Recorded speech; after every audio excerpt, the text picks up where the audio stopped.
Glória a Deus. Vocês estão aprendendo e nós estamos aprendendo junto com as crianças, não é, irmão? Hoje nós vamos fazer um pedido aos pais. Prestem bem atenção nisto aqui. As crianças recitaram: lança o teu pão sobre as águas, porque depois de muitos dias o acharás.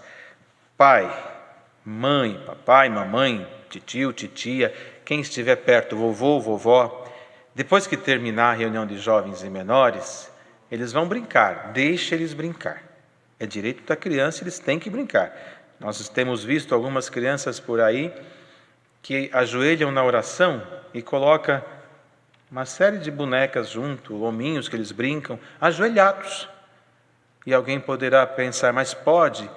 Criança, o mundo deles não é o nosso. Não mude o mundo deles, deixa eles desfrutar esse momento. Mas na hora que for prepará-los para o recitativo do próximo domingo, faça isso. Lança o teu pão sobre as águas, porque depois de muitos dias o acharás. Prepara eles para esse recitativo. Mas senta com eles e explica o que é isso. Porque só recitar por recitar, eles vão apenas decorar. Eles têm que entender que o que nós plantamos, nós colhemos. O que nós fazemos, nós recebemos em volta da parte de Deus. As crianças estão ouvindo aí em casa? Esse verso, por exemplo, que vocês recitaram, lança o teu pão sobre as águas. Na verdade, não é ir lá na praia e lançar um pedacinho de pão no mar, ou no rio, ou na lagoa, ou no riozinho que cruza a sua cidade. Não pode desperdiçar o pão que Deus prepara, tem que comer ele todinho. Não é isso. Isso aqui é uma palavra que significa diferente. Lança o pão. Pão é o nosso alimento, é como a nossa vida, sobre as águas. Água, na palavra de Deus, em muitas partes, ela representa como multidão, como pessoas, como humanidade. Então, doe a sua vida para a humanidade. Faça com que você seja um instrumento de Deus para alguém, para servir alguém. Então, sirva o povo, sirva a humanidade. Ah, mas eu sou criança, como é que eu posso fazer isso? Você tem um brinquedinho sobrando? Dá para um irmãozinho, para um amiguinho da tua rua, da tua escola, do teu bairro, do teu condomínio, do teu prédio, que não pode comprar. Dá um brinquedinho para ele, você tem muitos, reparte. Você tem algum cobertorzinho sobrando? Estamos entrando no inverno, está frio. Pede para a mamãe, mamãe, dá uma mantinha para aquele que eu conheci, parece que ele está com frio, um sapatinho. Você está repartindo. Quando você crescer, você vai ver que depois de muitos dias, mas é bastante, é anos, quando você já estiver grande, talvez já esqueceu, mas quando você estiver precisando de um emprego, de um trabalho, ou estiver casado, lembra das águas? As águas não é a multidão? A multidão vai começar a te trazer de volta. Glória a Deus. Explica isso para as crianças, ensina elas a praticarem a caridade, não só com os irmãozinhos da igreja, com as águas, com a multidão, tanto que a palavra na sequência fala, reparta com 7 e até com 8. Por que o sábio destacou o 8? Veja que ele fez uma referência numa quantidade e trouxe alguém de fora, ou seja, o Senhor Jesus lá na frente disse assim, eu fui estrangeiro, e deu a ele como estrangeiro um tratamento familiar. Estive nu, me desse de vestir, estive fome, desse de comer, estive preso, fosse me visitar, e como estrangeiro foi recebido. Quer dizer, aquele que está lá fora, não importa para quem, faça alguma coisa de bom para alguém. Entendeu, irmão? É isso que significa. Então, a criança recita, mas aprende. Então os pais, a família, quem estiver junto, mostra para eles isso. Mostra tudo que você fizer de bom nesta vida para alguém com o coração, um dia vai voltar. E volta, mas volta. A mesma coisa para as maldades que se praticam. O que se planta, se colhe. Por isso tem que ser bonzinho para a mamãe e para o papai. Tem que ser bonzinho em casa. Tem que ter respeito. Às vezes esse isolamento que estamos vivendo fica nervosinho demais. Não pode gritar com o papai, com a mamãe, com quem cria você. Não pode gritar, não pode ser mal educado. Tem que ter respeito. Mas tem hora que fica. Aí o que tem que fazer? Vai lá no teu quarto, ora o Pai Nosso, canta o Sou um Cordeirinho, é um remedinho bom que acalma qualquer coração. Glória a Deus, glória a Deus. Para o próximo domingo, os recitativos vão ser, para as crianças, marquem aí em casa, Salmos 134, verso 3. Salmos 134, verso 3. E para os jovens, o Salmo 127. Salmo 127. Tem algum aviso, irmão? Irmãos, nós temos um assunto bastante sensível que Deus traz em frente para tratarmos nesta manhã. Teremos aqui, irmãos, de forma breve, tentaremos ser o mais curto possível, mas de forma muito importante se faz necessário falar. É sobre crianças, sobre famílias que têm na sua família, na sua casa, crianças autistas. É uma situação bastante difícil.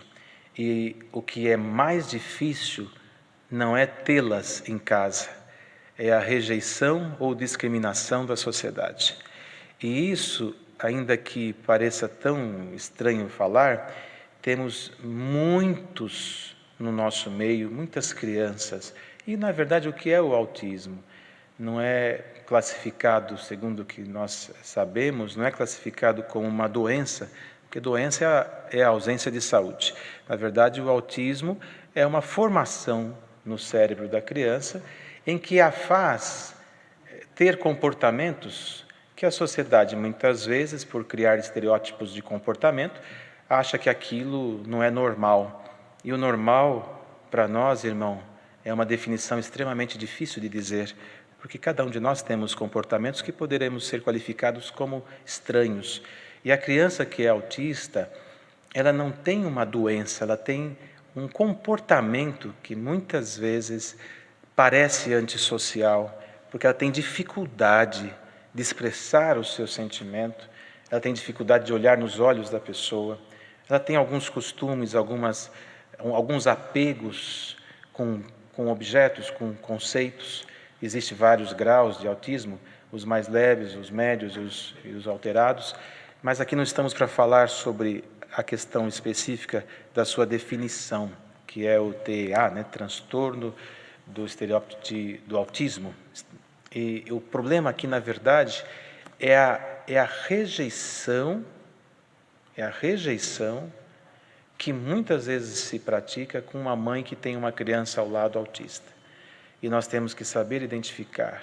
Às vezes a criança é vista como arteira, como sem educação, mas só uma mãe de um autista sabe como dói quando alguém rejeita o seu filho por aquilo que ele é. Glória a Deus. Então os irmãos e as irmãs, observem isso entre nós, a Irmandade. Tem mães que não congregam por meses a fio, porque o seu filho normalmente é menino, a proporção é de 4 meninos e uma menina. Normalmente o seu filho, ele está ali e as pessoas o rejeitam a ponto de não deixar as demais crianças brincar com ele. Porque muitos autistas não gostam que sejam tocados, mas gostam de ser amados. Isso é apenas um comportamento, não é uma rejeição. Eles entendem o que acontece, mas não expressam o que entendem. Então, tentamos, nesse momento, ser um pouco menos julgadores e aceitar as pessoas como elas são. Às vezes a irmã passa 2 meses sem poder congregar, porque a mãe ela renuncia à profissão, renuncia à vida social por conta de um filho. O amor incondicional de uma mãe não dá para medir. E aí naquele dia ela vai congregar, e justo naquele dia uma irmã do lado, um irmão, despreza porque o seu filho tem um comportamento muitas vezes repetitivo, apego para comportamentos muito pontuais, e alguém olha e despreza. Irmão, não faça isso. Não faça isso. Não só dentro da igreja, em qualquer lugar da sociedade. Essa vivência com crianças portadores desse transtorno, não é uma doença, é um transtorno, eles sofrem muito mais, não pelo transtorno, mas muito mais pela rejeição e pela incompreensão da sociedade. E nós temos o dever de entender o próximo. Então, as crianças que estão agora ouvindo isso, talvez é um pouco pesado para eles, mas os familiares, quando perceber um menino ou até uma menina que tenha esse tipo de comportamento, ensina a ele. Não fala para ele, olha, ele tem problema. Ele não tem nenhum problema, ele tem comportamento, ele tem um transtorno. Não fale palavras que criem uma rejeição ou uma discriminação. Fala, ele precisa do teu amor. Fala diferente. Ah, mas aquele menino não para. É porque ele precisa do teu amor. Ensina o seu filho a entender aquele que é autista. É muito mais fácil do que o contrário. Isso é necessário, irmãos. E as mães que estão, por certo, ouvindo essa reunião de jovens e menores, nós aqui, se nós pudéssemos nos desculpar pelo aquilo que vocês já passaram, que sabemos que não é fácil, assim o faríamos. Mas isso não resolve o vosso problema. Mas com certeza, uma multidão está ouvindo essa explicação, com certeza. Vamos orar por vocês. Certo, irmãos? O irmão médico, o irmão Eder, está correta essa explicação, irmão? Não conversamos antes, mas assim o Senhor está encaminhando. O que precisa é a aceitação. Guardem isso, guardemos isso. O amor resolve qualquer coisa. O amor resolve qualquer coisa. E os pais, por sua vez, quando perceber um comportamento diferente aos filhos, não tenha aquela atitude super protetora que faz com que muitas vezes o filho, podendo ir para um tratamento de forma precoce e que traga um resultado melhor lá na frente, diz, o meu filho não precisa. Se há alguma coisa diferente, como pai, como mãe, como protetor mesmo, leve a um profissional que saiba identificar. Não tem cura, mas tem tratamentos, tem formas de amenizar e fazer com que ele venha se socializar melhor com as crianças e depois na fase adulta também. Alguns desenvolvem uma capacidade de assimilação tão grande que surpreende, acima da média, mas a transmissão disso ao seu par é um pouco complicada pela própria natureza do transtorno. Mas nós vamos orar por essas famílias. Vamos, irmãos. Glória ao nome de Jesus. Orar por estas crianças, para que eles se sintam amados, não só no nosso meio, da nossa irmandade. Existem várias associações na sociedade que tratam destas crianças que são dignas do nosso respeito, da nossa admiração e das nossas orações, que fazem um trabalho brilhante. Quem cuida dessas causas, irmãos, ainda que não esteja aqui entre nós, só pode fazer o que faz movido por algo que vem do céu, porque o homem não faz isso. O homem não tem capacidade para se doar ao bem do próximo, se não for pelo poder de Deus. Lança o teu pão sobre as águas. Depois de muitos dias o acharás. Foi o que nós recitamos aqui hoje. Certo, irmãos? Tem um outro assunto que também é bastante sensível à nossa mocidade e que se faz importante conversarmos nesse momento. As crianças que estão ouvindo isso, vocês têm que entender, ainda que nesse momento seja um pouquinho madura a conversa para vocês, mas guarda no coração que vai chegar a hora certa. Nós temos, irmãos, a necessidade de conversar com a nossa mocidade. Às vezes, por sermos crentes, cristãos, crescemos recitando, o Senhor é o meu pastor, nada me faltará. Às vezes, o jovem tem uma falsa sensação da realidade, que lá fora tudo vai cair do céu no tempo certo. Não, nada cai do céu. O que vem do céu são as preparações de Deus, mas elas estão atreladas a uma palavra que o Senhor falou lá atrás com Josué. Esforça, tem bom ânimo e eu te ajudarei. Ou seja, por que falamos isso? Porque o moço tem que se preocupar com a fase adulta, ele tem que se preocupar com o que vem vindo. Um estudo, uma profissão, um trabalho, E muitas vezes, por sermos crentes, achamos que tudo que é o melhor vai vir para nós. Vem, Deus faz além do que nós imaginamos, mas nós temos que fazer a nossa parte.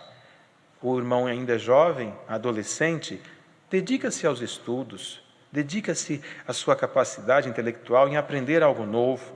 O que o Senhor vai te abençoar? Na profissão que você estiver. Às vezes tem profissão que o moço rejeita. Essa eu não vou fazer, essa eu não quero, eu quero aquela. Mas esquece que para chegar naquela tem que começar por aqui. E às vezes o pouco, quando Deus abençoa, ele se transforma em muito. E o muito sem Deus é como se fosse nada. Então, cada moço que está ouvindo isso hoje, procura, primeiro, se dedicar ao trabalho. Há muitos jovens que, talvez até por referências da própria família, não se dedicam, casam-se e depois até de casado tem alguma acomodação. Não estamos falando do desemprego. Desemprego está na sociedade, mas o desejo, a condição, eu vou trabalhar, eu vou fazer o que for preciso para superar as minhas dificuldades e Deus vai me abençoar. Confie, Deus vai te abençoar. Glória ao Senhor, mas faça a sua parte, busque, lute. Não é pecado desejar ser abençoado, não é pecado buscar realizar um sonho, não é pecado desejar fazer uma faculdade.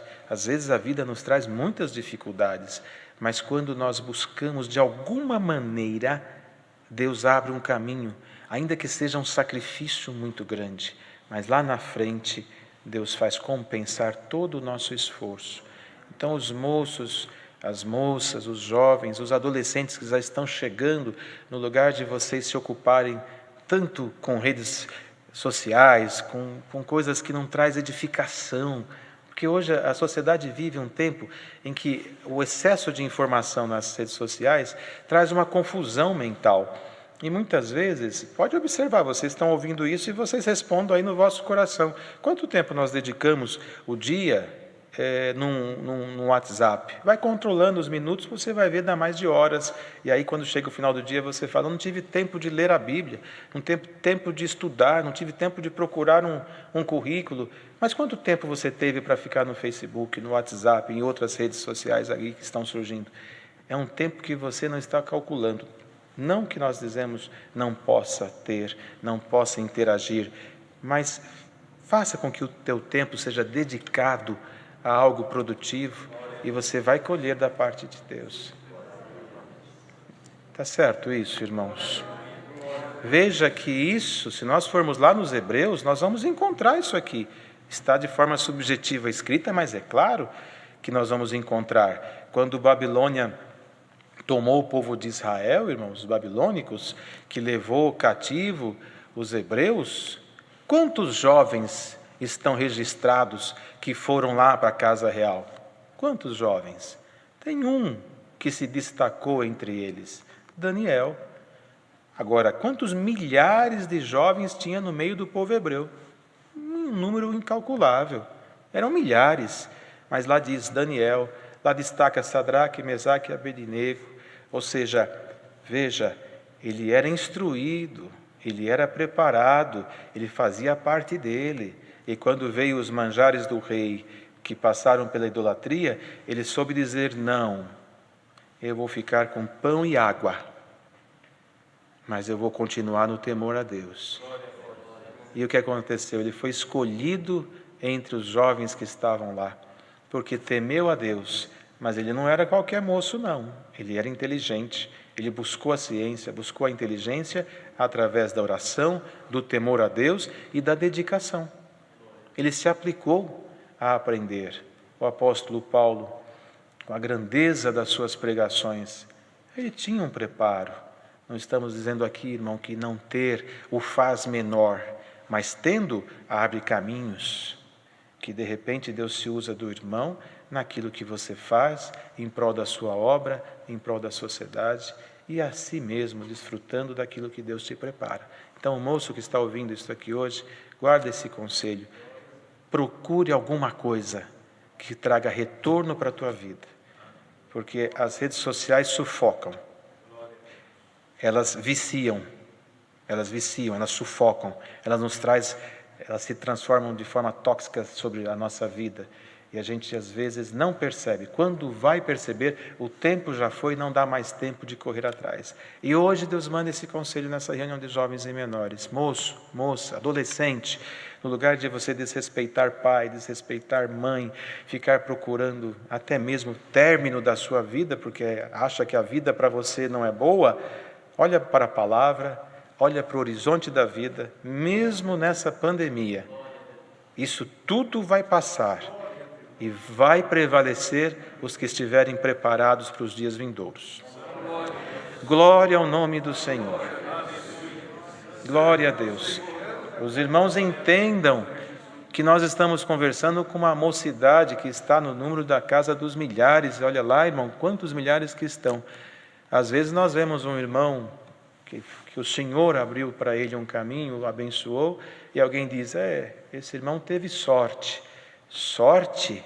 Só se sorte chamar Jesus Cristo, temor a Deus, acordando pela madrugada para se dedicar aos estudos, ao trabalho, não ver nada que possa impedir de fazer, senão o desejo de fazer. Sorte, a sorte está aqui, olha, esforça e tem bom ânimo. A hora está indo, irmão, mas nós não vamos atrasar o final da reunião. Esse assunto se faz muito importante. Esforça, se dedica. E bom ânimo é vontade de fazer alguma coisa. Esse bom ânimo, já que nós estamos no assunto, nós temos que aprender alguma coisa que Deus traz aqui. Quer ver uma coisa que estraga a mocidade? É o mau humor, é a má vontade, é o achar que somos rei e ninguém à nossa volta sabe nada. Tenha bom ânimo.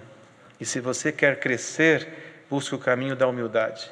É o melhor caminho para crescer, é o mais curto e mais rápido. Porque o soberbo fica sozinho. O orgulhoso não prevalece, não cresce, não alcança. Nós vemos as pessoas que têm portadores de necessidades especiais. Muitas vezes, aquele que se acha, eu vou usar um termo aqui, irmãos, apenas dentro do contexto, que se acha normal, chama as pessoas de deficientes. Mas eles nos superam em alguma coisa que eles têm, quando falta, supera no que tem. E aquele que se acha normal não consegue chegar onde eles chegam. Por quê? Porque foram desafiados pela vida. Foram desafiados. Muitas vezes, com a falta da visão, se destacam na música. Com a falta da audição, se destacam em algum trabalho manual. E com a falta de algum membro do corpo, quantas pessoas que superam até mesmo os atletas, que conseguem fazer proezas com um corpo quase faltando vários membros do corpo, e a pessoa que se acha normal não faz nem 10% daquilo. Então, o normal não existe. O que existe é o que eu quero, o que você quer, o que nós queremos. E o que você quer? Eu quero que Deus me abençoe. Então, vai atrás de Deus, não do lixo que a sociedade hoje coloca à disposição das redes sociais. Se é isso que precisa ouvir, ouça. Glória a Deus. Glória a Deus. Quem quer ser abençoado e crescer não busca a morte, não busca o seu autoflagelo, se cortando, se retalhando. Quem quer crescer não entra num quarto e fica atrás do escuro de uma coberta. Mas a depressão é forte. Sim, só quem passa sabe. Mas vai atrás da luz, passo a passo, um por vez. Quem corre cansa, mas se você for devagar, você sai. Então hoje, por esse conselho que Deus está dando aqui, glória a Deus. Por esse conselho que Deus está dando aqui, procura fazer alguma coisa. O ano que vem eu vou fazer. Já começou errado. Começa amanhã cedo. Já hoje, aliás, agora, acabando a reunião, já faz um rascunho do que você deseja. E começa a pensar como fazer para chegar nesse desejo. Mas para mim é impossível, não tem problema. Quando vai construir uma casa, você faz uma planta e põe na mão do construtor, não é? Então faz uma plantinha do que você quer e põe na mão do artífice arquiteto chamado Jesus Cristo. Se você confiar no trabalho dele, ele te entrega pronto. Glória ao nome do Senhor. Aleluia. Santo é o Senhor. Santo é o Senhor. Estamos sentindo a presença de Deus aqui, irmãos? Se essa presença que estamos sentindo é o Senhor e não há dúvida, é porque Deus já está trabalhando nesses lares aí. Já está trabalhando. E o Senhor fará obra por esses conselhos, pode ter certeza disso. E o pai e a mãe que está ouvindo isso, mas eu não tenho uma formação, a minha profissão é humilde, não há profissão indigna.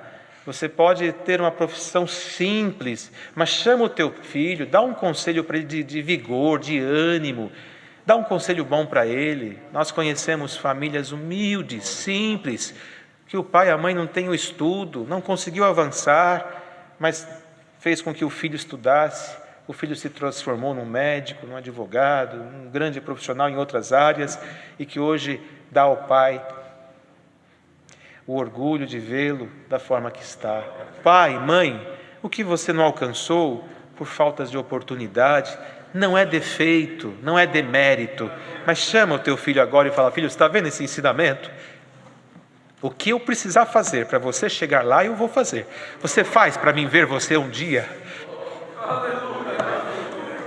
Glória a Deus. Glória a Deus. E quantos irmãos e irmãs jovens que estão por esse Brasil afora desejando ingressar numa carreira.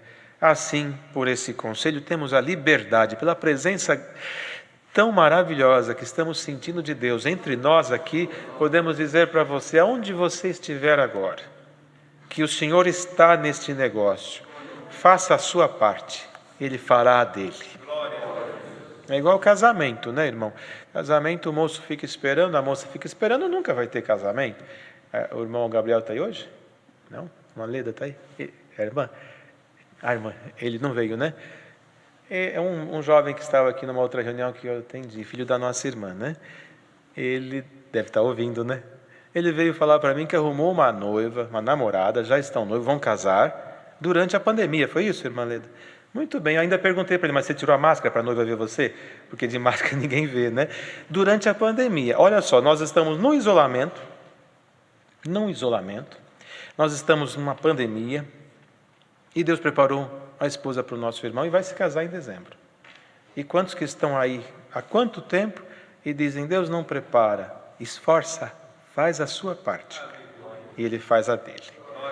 Quando Deus trouxer os irmãos para orar, o irmão que vier orar, inclusive apresenta os casais que queriam se despedir, mas com um detalhe. Esses dias um moço me abordou e disse assim: os irmãos oram para os casais que queriam se despedir e esquecem dos casais que querem casar. Eu não quero só despedir, eu quero casar, irmão. Então ore para os que vão despedir e para os que querem se casar, para Deus preparar matrimônios para ele.